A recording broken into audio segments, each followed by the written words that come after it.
Hello friends, educate Bharat पे मैं आपका स्वागत करती हूँ। आज हम पढ़ेंगे हिस्ट्री। हिस्ट्री का एक बहुत ही महत्वपूर्ण टॉपिक सिंधु घाटी सभ्यता। सिंधु घाटी सभ्यता से संबंधित बहुत सारे प्रश्न प्रतियोगी परीक्षाओं का पार्ट होते हैं। तो आज हम इसी टॉपिक को कवर करेंगे। वैसे तो आपने इस टॉपिक को बहुत बार पढ़ा होगा, लेकिन ये 50 क्वेश्चंस का एक प्रैक्टिस सेट है जिसको आप सभी के साथ करेंगे और आपके उज्जवल भविष्य की कामना के साथ हम इसको शुरू करते हैं। सिंधु घाटी सभ्यता का सर्वप्रथम खोजा गया स्थल कौन सा था? ए मोहनजोदड़ो, बी हड़प्पा, सी लोथल, डी कालीबंगा। सिंधु घाटी सभ्यता की खोज 1921 ईस्वी में हुई थी, 1921। और इस खोज का श्रेय दयाराम साहनी को दिया जाता है। सबसे पहले हड़प्पा नामक स्थान की खुदाई की गई थी, इसी कारण इस सभ्यता को हड़प्पा सभ्यता भी कहा जाता है। ऑप्शन नंबर बी सही है, हड़प्पा। अगला प्रश्न है, सिंधु घाटी सभ्यता का मुख्य व्यवसाय क्या था? ए व्यापार, बी पशुपालन, सी कृषि, डी शिकार। सिंधु घाटी सभ्यता के जो लोग थे वो मुख्य रूप से खेती करते थे। वे गेहूं, जौ और कपास जैसी फसलों की खेती करते थे। नदियों के पास बसने के कारण सिंचाई की सुविधा उपलब्ध थी। इसी वजह से कृषि उनका प्रमुख व्यवसाय था। Option number C is right. Mohenjodaro से प्राप्त महान स्नानागार किसका प्रमाण है? ए सैन्य व्यवस्था, बी धार्मिक जीवन, सी आर्थिक जीवन, डी राजनैतिक शक्ति। महान स्नानागार मोहनजोदड़ो की एक प्रमुख संरचना थी। यहाँ पर लोग सामूहिक रूप से स्नान करते थे। इतिहासकार मानते हैं कि इसका संबंध धार्मिक अनुष्ठानों से था। इससे उनके धार्मिक जीवन की जानकारी मिलती है। ऑप्शन नंबर बी सही है, धार्मिक जीवन।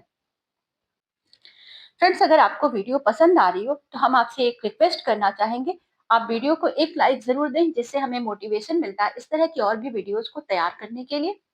सिंधु घाटी सभ्यता के लोग किस धातु से परिचित नहीं थे? ए तांबा, बी कांसा, सी सोना, डी लोहा।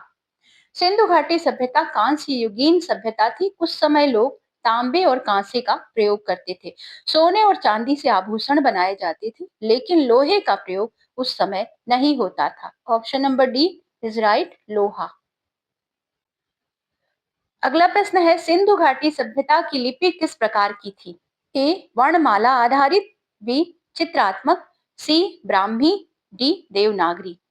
सिंधु घाटी सभ्यता की लिपि चित्रों के रूप में थी। इसमें जानवरों और चिन्हों का प्रयोग किया गया है। अब तक इस लिपि को पूरी तरह पढ़ा नहीं जा सका है, इसी कारण इसके कई रहस्य आज भी बने हुए हैं। ऑप्शन नंबर बी सही है, चित्रात्मक। सिंधु घाटी सभ्यता का सबसे बड़ा नगर कौन सा था? ए मोहनजोदड़ो, बी हड़प्पा, सी कालीबंगा, डी लोथल। सिंधु घाटी सभ्यता के नगरों में मोहनजोदड़ो सबसे बड़ा नगर था। यह वर्तमान पाकिस्तान के सिंध प्रांत में स्थित है।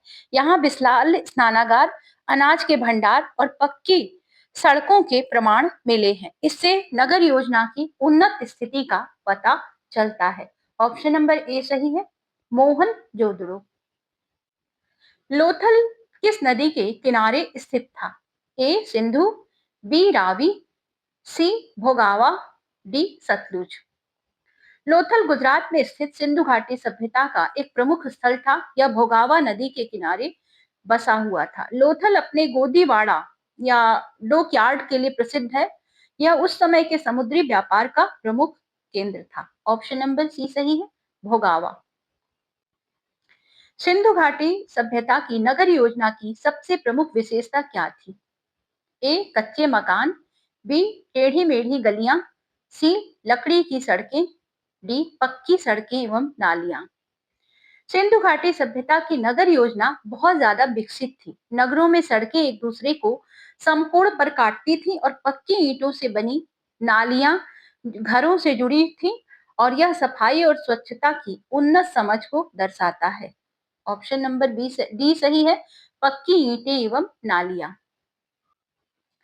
कालीबंगा किस राज्य में स्थित है? गुजरात, बी है राजस्थान, सी पंजाब, डी हरियाणा। कालीबंगा जो है सिंधु घाटी सभ्यता का एक प्रमुख स्थल है। यह राजस्थान राज्य में घग्गर नदी के किनारे स्थित है। कौन सी नदी? घग्गर नदी। यहाँ से जुते हुए खेत और अग्निकुंड के प्रमाण मिले हैं। यह कृषि और धार्मिक गतिविधियों की जानकारी देता है। ऑप्शन नंबर बी सही है, राजस्थान। सिंधु घाटी सभ्यता के लोग मकानों के निर्माण में मुख्य रूप से किस सामग्री का प्रयोग करते थे? ए लकड़ी, बी पत्थर, सी पकी हुई ईंटें, डी कच्ची मिट्टी। सिंधु घाटी सभ्यता के मकान पकी हुई ईंटों से बनाए जाते थे। ईंटों का आकार एक समान होता था, जो मानकीकरण को दर्शाता है। मकान मजबूत और टिकाऊ होते थे। यह उनकी उन्नत स्थापत्य कला का प्रमाण है। ऑप्शन नंबर सी सही है, पक्की पकी हुई ईंटें। हड़प्पा सभ्यता के को किस नाम से भी जाना जाता है? ए सिंधु सभ्यता, बी द्रविड़ सभ्यता, सी कांस्य सभ्यता, डी नगरीय सभ्यता। हड़प्पा सभ्यता सिंधु नदी के किनारे विकसित हुई थी, इसी कारण इसको सिंधु घाटी सभ्यता भी कहा जाता है। इतिहास की पुस्तकों में दोनों नाम समान अर्थ में प्रयुक्त हुए हैं। ऑप्शन नंबर ए सही है, सिंधु घाटी सभ्यता। अगला प्रश्न है, मोहनजोदड़ो का अर्थ क्या है? महान नगर, बी मृतकों का टीला, सी देवताओं का स्थान, डी पुराना नगर। मोहनजोदड़ो सिंधी भाषा का शब्द है। इसका अर्थ है मृतकों का टीला। स्थानीय लोगों द्वारा यह नाम प्रचलित किया गया था। ऑप्शन नंबर बी सही है। सिंधु घाटी सभ्यता के नगरों की योजना कैसी थी? ए गोलाकार, बी अनियमित, सी ग्रिड पद्धति पर आधारित, डी पर्वतीय। नगरों की सड़कें एक दूसरे को समकोण पर काटती थी। इसे ग्रिड पद्धति कहा जाता है। यह नगर नियोजन की उन्नत समझ को दर्शाता है। ऑप्शन नंबर सी सही है, ग्रिड पद्धति पर आधारित। हड़प्पा सभ्यता में प्रयुक्त ईंटों का अनुपात क्या था? तो हड़प्पा सभ्यता की जो ईंटें थी एक समान आकार की होती थी। इनका मानक अनुपात 1:2:4 था। ऑप्शन नंबर ए सही है। और यह मानकीकरण प्रशासनिक व्यवस्था को दर्शाता है। सिंधु घाटी सभ्यता का प्रमुख बंदरगाह कौन सा था? ए हड़प्पा, बी मोहनजोदड़ो, सी लोथल, डी धौलावीरा। लोथल गुजरात में स्थित एक महत्वपूर्ण स्थल था। यहाँ से गोदीवाड़ा या डॉकयार्ड मिला है। इससे समुद्री व्यापार का प्रमाण मिलता है। ऑप्शन नंबर सी सही है, लोथल। धौलावीरा किस राज्य में स्थित है? ए राजस्थान, बी गुजरात, सी हरियाणा, डी पंजाब। धौलावीरा गुजरात के कच्छ क्षेत्र में स्थित है। यहाँ जल प्रबंधन की उन्नत व्यवस्था के प्रमाण मिले हैं। यह सिंधु सभ्यता का एक प्रमुख नगर है। ऑप्शन नंबर बी सही है, गुजरात। सिंधु घाटी सभ्यता के लोग किस पशु से परिचित नहीं थे? तो यहाँ 4 पशुओं का नाम दिया गया है। सिंधु घाटी सभ्यता के जो लोग थे वो घोड़े के स्पष्ट प्रमाण यहाँ पर नहीं मिले हैं। अन्य पशुओं के अवशेष और चित्र उपलब्ध हैं। इसी कारण घोड़े की जानकारी संदिग्ध मानी जाती है। ऑप्शन नंबर सी सही है। सिंधु घाटी सभ्यता की अर्थव्यवस्था का आधार क्या था? ए उद्योग, बी व्यापार, सी कर व्यवस्था, डी कृषि। इस सभ्यता के लोग मुख्य रूप से खेती पर निर्भर थे। गेहूं, जौ और कपास की खेती होती थी, इसीलिए कृषि को आर्थिक आधार माना गया है। ऑप्शन नंबर डी सही है। हड़प्पा सभ्यता की लिपि सामान्यतः किस दिशा में लिखी जाती थी? ए बाएं से दाएं, बी ऊपर से नीचे, सी दाएं से बाएं, डी दोनों ओर से। अधिकांश मुहरों पर लिपि दाएं से बाएं लिखी गई है। कुछ उदाहरणों में उल्टी दिशा भी मिलती है। लिपि अब तक पूरी तरह पढ़ी नहीं जा सकी है। ऑप्शन नंबर सी सही है, दाएं से बाएं। मोहनजोदड़ो में जल निकासी की व्यवस्था कैसी थी? ए साधारण, बी अव्यवस्थित, सी कमजोर और डी अत्यंत उन्नत। नगरों में ढकी हुई नालियां थी। हर घर से नालियां मुख्य नाली से जुड़ी थी। यह स्वच्छता के प्रति जागरूकता को दर्शाता है। ऑप्शन नंबर डी सही है, अत्यंत उन्नत। सिंधु घाटी सभ्यता का काल लगभग क्या माना जाता है? ए 1500 से 1000 ईसा पूर्व, बी 1000 से 500 ईसा पूर्व, सी 2500 से लेकर 1750 ईसा पूर्व और डी 500 से लेकर 200 ईसा पूर्व। इतिहासकारों के अनुसार यह सभ्यता लगभग 2500 से 1700 ईसा 50 ईसा पूर्व मानी जाती है। यह कांस्य युग से संबंधित है। सिंधु घाटी सभ्यता के लोग किस धातु का प्रयोग नहीं करते थे? तो यह कांस्य युगीन सभ्यता थी और लोहे का प्रयोग बाद के वैदिक काल में शुरू हुआ। ऑप्शन नंबर डी सही है। हड़प्पा सभ्यता में व्यापार का प्रमुख माध्यम क्या था? ए सिक्के, बी वस्तु विनिमय, सी कागजी मुद्रा, डी सोने के सिक्के। उस समय सिक्कों का प्रचलन नहीं था। लोग वस्तुओं के बदले वस्तुएं लेते देते थे। इसे वस्तु विनिमय प्रणाली कहते हैं। ऑप्शन नंबर बी सही है, वस्तु विनिमय। सिंधु घाटी सभ्यता में पुरोहित राजा की मूर्ति कहां से मिली? ए हड़प्पा, बी कालीबंगा, सी धौलावीरा, डी मोहनजोदड़ो। पुरोहित राजा की प्रसिद्ध मूर्ति जो है ये मोहनजोदड़ो से मिली है। यह धार्मिक और सामाजिक संरचना का प्रतीक है। ऑप्शन नंबर या संकेत देती है। ऑप्शन नंबर डी सही है। सिंधु घाटी सभ्यता में सबसे अधिक प्रयोग में आने वाला पत्थर कौन सा था? ए ग्रेनाइट, बी संगमरमर, सी स्टीटाइट, डी बलुआ पत्थर। स्टीटाइट से मोहरें बनाई जाती थी। यह मुलायम पत्थर था जिस पर नक्काशी करना आसान था। ऑप्शन नंबर सी सही है, स्टीटाइट। कालीबंगा से किसका प्रमाण मिला है? ए बंदरगाह, बी जुते हुए खेत, सी गोदीवाड़ा, डी स्नानागार। कालीबंगा से जुते हुए खेत के प्रमाण मिले हैं। यह उन्नत कृषि के उन्नत स्वरूप को दर्शाता है। ऑप्शन नंबर बी सही है, जुते हुए खेत। सिंधु घाटी सभ्यता में कपास की खेती का प्रमाण कहां से मिला? ए लोथल, बी हड़प्पा, सी मोहनजोदड़ो, डी कालीबंगा। मोहनजोदड़ो से कपास के अवशेष मिले हैं और इससे यह पता चलता है कि लोग सूती वस्त्र पहनते थे। ऑप्शन नंबर सी सही है, मोहनजोदड़ो। सिंधु घाटी सभ्यता के नगर सामान्यतः किस भाग में बने होते थे? ए पहाड़ों पर, बी मरुस्थल में, सी समुद्र के भीतर, डी नदी घाटियों में। सिंधु घाटी सभ्यता का विकास नदियों की घाटियों में हुआ। नदी से जल, उपजाऊ मिट्टी और परिवहन की सुविधा मिलती थी। ऑप्शन नंबर डी सही है, नदी घाटियों में। हड़प्पा सभ्यता में मकानों की छतें कैसी होती थी? ए गोल, बी ढलान वाली, सी सपाट और डी घास से बनी। अधिकांश मकानों की छतें सपाट होती थी और छतों का उपयोग दैनिक कार्यों में किया जाता था। सिंधु घाटी सभ्यता के लोग किस देवता की पूजा करते थे? ए सूर्य, बी मातृदेवी, सी इंद्र, डी अग्नि। मातृदेवी की मूर्तियां बड़ी मात्रा में मिली हैं, बड़ी संख्या में। यह उर्वरता और मातृत्व की पूजा का संकेत देती हैं। फ्रेंड्स, मैं ऑप्शंस को इसलिए पढ़ रही हूँ क्वेश्चन के बाद, जिससे कि आप आंसर कमेंट बॉक्स में दे सकें। अगर आपको इन प्रश्नों के उत्तर आते हैं तो आप जल्दी से मुझसे पहले इन प्रश्नों का आंसर देने का प्रयास करें, जिससे कि आपको भी पता चले कि आपने कितना सीखा हुआ है और कितना अभी आपको और पढ़ने की जरूरत है। सिंधु घाटी सभ्यता के पतन का प्रमुख कारण क्या माना जाता है? ए विदेशी आक्रमण, बी महामारी, सी जलवायु परिवर्तन, डी अकाल। नदियों के मार्ग बदलने और जलवायु परिवर्तन से कृषि प्रभावित हुई। इससे पतन का प्रमुख कारण माना जाता है जलवायु परिवर्तन।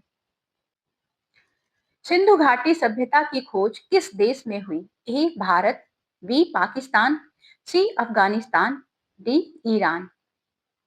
सबसे पहले हड़प्पा और मोहनजोदड़ो पाकिस्तान में मिले और इसीलिए प्रारंभिक खोज पाकिस्तान में मानी जाती है। हड़प्पा सभ्यता में मोहरों का मुख्य उद्देश्य क्या था? ए सजावट, बी शिक्षा, सी कर संग्रह, डी व्यापार पहचान। मोहरों का प्रयोग व्यापार में पहचान के लिए किया जाता था। इन पर पशु और लिपि अंकित होती थी। सिंधु घाटी सभ्यता का सामाजिक जीवन कैसा था? ए युद्ध प्रिय, बी आसान, सी शांतिपूर्ण, डी दास प्रथा आधारित। अस्त्र शस्त्र यहाँ पर बहुत कम मिले हैं, इससे यह पता चलता है कि समाज शांतिपूर्ण था। सिंधु घाटी सभ्यता में शिक्षा का माध्यम क्या था? ए गुरुकुल, बी विश्वविद्यालय, सी शिलालेख, डी निश्चित प्रमाण नहीं। शिक्षा व्यवस्था के कोई स्पष्ट प्रमाण नहीं मिले हैं, इसीलिए इस विषय में निश्चित जानकारी उपलब्ध नहीं है। ऑप्शन नंबर डी सही है। हड़प्पा सभ्यता में शवों के साथ क्या रखा जाता था? ए हथियार, बी अनाज, सी दैनिक उपयोग की वस्तुएं, डी कुछ भी नहीं। कब्रों में बर्तन और आभूषण आदि मिले हैं, यह परलोक में विश्वास को दर्शाता है। ऑप्शन नंबर सी सही है, दैनिक उपयोग की वस्तुएं। सिंधु घाटी सभ्यता में प्रशासन का स्वरूप कैसा था? लोकतांत्रिक, बी है राजतंत्रात्मक, सी गणराज्य, डी स्पष्ट प्रमाण नहीं। किसी राजा या शासन प्रणाली का स्पष्ट प्रमाण यहाँ पर नहीं मिला है, इसीलिए प्रशासन के स्वरूप पर निश्चित राय नहीं है। हड़प्पा सभ्यता में प्रयुक्त मुख्य माप प्रणाली किस पर आधारित थी? ए अनुमान, बी वजन और माप, सी मानव शरीर, डी समय।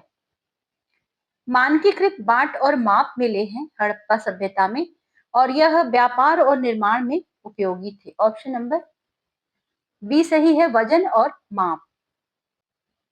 सिंधु घाटी सभ्यता का सबसे विकसित कला रूप कौन सा था? ए चित्रकला, बी स्थापत्य कला, सी नृत्य, डी संगीत। नगर योजना, भवन और जल निकासी उत्कृष्ट थे, इससे स्थापत्य कला अत्यंत विकसित थी। ऑप्शन नंबर बी सही है, स्थापत्य कला। सिंधु घाटी सभ्यता का अंत लगभग कब हुआ? तो अधिकांश जो नगर थे 1750 ईसा पूर्व के आसपास नष्ट हो गए। इसी समय इस सभ्यता का पतन माना जाता है, 1750। सिंधु घाटी सभ्यता में प्रयुक्त ईंटें सामान्यतः कैसी होती थीं? कच्ची, बी है गोल आकार की, सी असमान आकार की, डी पकी हुई मानकीकृत। सिंधु घाटी सभ्यता में अधिकतर इमारतें पक्की ईंटों से बनी थी। ईंटों का आकार पूरे क्षेत्र में लगभग एक समान था। यह मानकीकरण उनकी उन्नत तकनीकी और प्रशासनिक व्यवस्था को दर्शाता है। ऑप्शन नंबर डी सही है, पकी हुई और मानकीकृत। मोहनजोदड़ो में ग्रेट ग्रैनरी या अन्नागार का मुख्य उद्देश्य क्या था? ए अनाज का भंडारण, बी धार्मिक अनुष्ठान, सी सैनिक प्रशिक्षण, डी निवास स्थान। ग्रेट ग्रैनरी का उपयोग अनाज को सुरक्षित रखने के लिए किया जाता था। इससे पता चलता है कि राज्य स्तर पर खाद्यान्न संग्रह की व्यवस्था थी। यह आर्थिक नियोजन का प्रमाण है। ऑप्शन नंबर ए सही है, अनाज का भंडारण। सिंधु घाटी सभ्यता में कौन सा पशु मोहरों पर सबसे अधिक अंकित है? ए हाथी, बी बैल, सी शेर, डी घोड़ा। मोहरों पर एक सिंह वाला बैल सबसे अधिक दिखाई देता है, इसे यूनिकॉर्न भी कहा जाता है, एक सिंह वाला बैल। और यह धार्मिक और आर्थिक प्रतीक हो सकता है उस समय का। सिंधु घाटी सभ्यता के लोग किस प्रकार के वस्त्र पहनते थे? ए ऊनी, बी रेशमी, सी सूती, डी चमड़े की। मोहनजोदड़ो के पास से कपास के प्रमाण मिले हैं। इससे यह स्पष्ट होता है कि लोग सूती वस्त्र पहनते थे। भारत को कपास की खेती का प्राचीन केंद्र भी माना जाता है। ऑप्शन नंबर सी सही है, सूती। हड़प्पा सभ्यता में शवों को दफनाने की प्रथा किस बात का संकेत देती है? ए पुनर्जन्म में विश्वास, बी ईश्वर भक्ति, सी सामाजिक समानता, डी व्यापारिक समृद्धि। कब्रों में दैनिक उपयोग की वस्तुओं को रखा जाता था।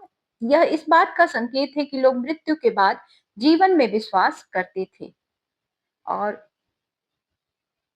इसे पुनर्जन्म या परलोक विश्वास से जोड़ा जाता है। सिंधु घाटी सभ्यता में सबसे उन्नत व्यवस्था किस क्षेत्र में देखने को मिलती है? नगरों की योजना, पक्की सड़कें और जल निकासी की व्यवस्था अत्यंत विकसित थी। यह उस समय की किसी भी अन्य सभ्यता से बेहतर मानी जाती है, इसीलिए नगर योजना उन्नत क्षेत्र था। सिंधु घाटी सभ्यता में प्रयुक्त मोहरों का निर्माण किससे किया जाता था? ए तांबा, बी स्टीटाइट, सी कांसा, डी लकड़ी। अधिकांश मोहरें स्टीटाइट पत्थर से बनी होती थी। यह मुलायम पत्थर था जिस पर नक्काशी बहुत आसान थी। मोहरें व्यापार में पहचान के लिए उपयोग होती थी। स्टीटाइट। सिंधु घाटी सभ्यता का प्रमुख कृषि उपकरण क्या था? ए लोहे का हल, बी पत्थर का हल, सी लकड़ी का हल, डी तांबे का हल। उस समय लोहे का प्रयोग नहीं होता था। लकड़ी खेती के लिए लकड़ी का हल प्रयोग में लाया जाता था। कालीबंगा से जुते हुए खेत के प्रमाण मिले हैं। सिंधु घाटी सभ्यता के नगरों में दुर्ग का मुख्य उद्देश्य क्या था? ए सामान्य निवास, बी प्रशासनिक एवं धार्मिक कार्य, सी व्यापारिक गतिविधियां, डी सैनिक प्रशिक्षण। दुर्ग नगर का ऊंचा और सुरक्षित भाग होता था। यहाँ पर महत्वपूर्ण भवन स्थित थे। इसका प्रयोग प्रशासनिक और धार्मिक कार्यों के लिए होता था। सिंधु घाटी सभ्यता के लोग मुख्य रूप से किस प्रकार के वस्त्र पहनते थे? ए ऊनी, बी रेशमी, सी चमड़े के, डी सूती। कपास की खेती के प्रमाण मिले हैं। मोहनजोदड़ो से सूती वस्त्रों के अवशेष भी मिले हैं। इससे स्पष्ट है कि लोग सूती वस्त्र पहनते थे। फ्रेंड्स, ये हमारा अंतिम क्वेश्चन था। 50 क्वेश्चंस का सेट कंप्लीट हो चुका है। तो अगर आपको हमारी वीडियो अच्छी लगी हो तो हम एक बार फिर कहना चाहेंगे, हमारे चैनल को लाइक करें, चैनल को सब्सक्राइब कर लें जिससे नोटिफिकेशन बेल आपको मिल जाए जब भी वीडियो चैनल पर पड़े। और दूसरी चीज, अपने फ्रेंड्स के साथ भी इसको शेयर करें। मिलते हैं आपसे नेक्स्ट वीडियो में, तब तक के लिए goodbye. Thank you for watching.